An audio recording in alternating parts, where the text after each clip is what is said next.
Misteri kerasukan arwah Brigadir Nur Hadi, ungkap nama pelaku. Misri Puspitasari, wanita asal Jambi menjadi tersangka kasus tewasnya anggota Bitpropam Polda Nusa Tenggara Barat, NTB, Brigadir Muhammad Nur Hadi.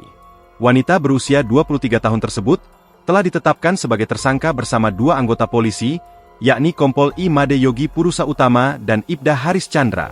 Setelah ditetapkan sebagai tersangka, Misri mengalami tekanan psikis hingga kesurupan.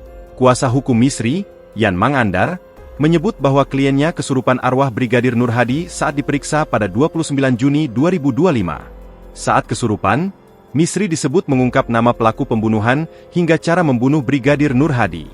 Ia, Misri, kerasukan arwah seorang Brigadir MN dan mengungkapkan nama pelaku serta cara pembunuhannya, kata Yan Mangandar, Rabu, 9 Juli 2025, dikutip dari Tribun Lombok.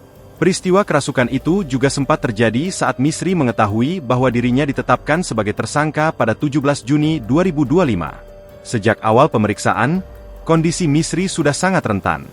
Ia saat ini telah ditahan di Rutan Polda NTB. Kondisi kesehatan yang menurun dan insiden di luar nalar dialami M, ujar Yan. Saat menjalani pemeriksaan, kondisi kesehatan Misri dilaporkan tidak stabil, baik secara fisik maupun psikis.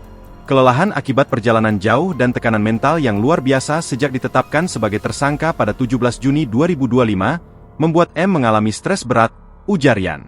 Saat itulah Misri mengalami kesurupan, sehingga pemeriksaan sempat ditunda. Download Tribun X sekarang, menghadirkan lokal menjadi Indonesia.